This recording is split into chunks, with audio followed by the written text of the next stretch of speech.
So 20xx5 just happened and a lot of people are complaining that there is no meta. I disagree. There is a meta, and it's the same kind of meta we've been in since the start of Splatoon 3. The big players may be different, but the style is the same. The main similarity between all previous Splatoon 3 metas is that they were defined by one thing, whatever special stands out as most powerful at the time. We started with Crab meta, which lasted a long, dark time, but as Crab got toned back and Jet got buffed, we transitioned into the Jet meta, and as that got nerfed and Cooler got buffed, we found ourselves in what I'm going to dub the Cooler meta. Some might say Trizuka meta, but in all honesty, Zuka is nowhere near as meta defining as Cooler, and hasn't been ever since Cooler got buffed. For a big part of the early Splatoon 3 meta, Crab was the strongest it's ever been.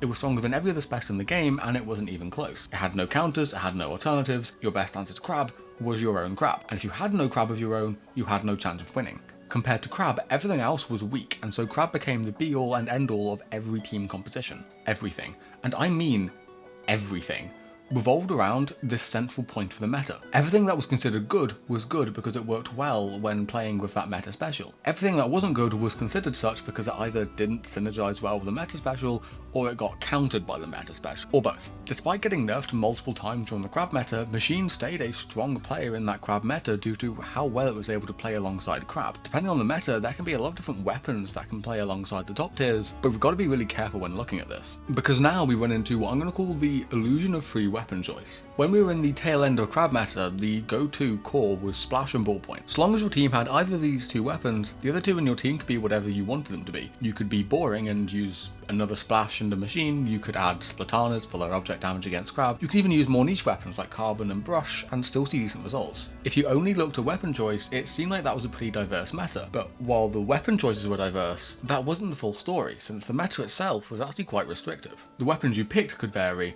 but they all had the same job. They all needed to enable and follow up on Jet and Crab. The meta was still overly centralised around these specials despite the wealth of options available. And up until now, I've been talking about meta history, but at the time of recording, not only is this still true, it's gotten worse. Instead of being in Crab meta, we're right in the middle of Cooler meta. Cooler is the strongest special in the game, and only maybe Trizuka comes close. If anything, Tacticooler is what makes Trizuka come close. Compared to Tacticooler, everything else is equally as weak, and as a result, we find ourselves in a similar position to before. If you want to win, your team needs to play into Tacticooler, and it doesn't really matter what weapons you use to do that, so long as they're able to. The weapons are diverse, but the strategies are not. Every player, regardless of weapon choice, has to follow the game plan demanded by Cooler. They must play at the pace the Cooler dictates, aggro when they have the Cooler buff, and passive when they don't. Each weapon, regardless of their unique properties, has to play the same, and every comp, despite the weapons in it, plays the same. This diversity is an illusion. I think Pochara put it best in a recent stream of theirs, where a tent team in Splatoon 2 would be structured completely differently to a normal comp. In this game, tent teams play like normal teams that have a tent. If you look at any other competitive game, metas like these are incredibly rare. In card games, many different decks and deck archetypes are available at any given time. Even in games like MOBAs or other shooters, lots of different champions or different styles of team competitions are viable. But in Splatoon 3, we only ever have one archetype available at any given time. Well, ultimately, this is a balancing issue. Everything in the game is so weak that the moment anything stands out from the rest, it becomes the central pillar of the meta. If we don't want this to be the case, we really need there to be lots of varied ways you can build comps and strategies. This means having lots of different things being strong at the same time. And there are two things that need to happen for this to be the case. And the first is actual meaningful buffs given to weaker options. And the word meaningful here is doing a lot of work. Because Nintendo's approach to balance so far has been pretty much taking all of the strong things, the stuff that wins tournaments, especially Goshen tournaments, and nerfing them until they're in line with everything else. That would be fine if everything else was strong, but that's just not the case. And with each patch, the power level of everything is just being brought further and further down. It makes everything feel worse to play. And what we need to see from Nintendo is meaningful buffs. I don't want to see an extra 15% ink efficiency on Mini. Its ink efficiency was never holding it back. If you want vanilla Mini Splatling to be viable, you should probably buff Hammer so that it's worth using. Make Hammer actually protect you from the front maybe, like for realsies this time.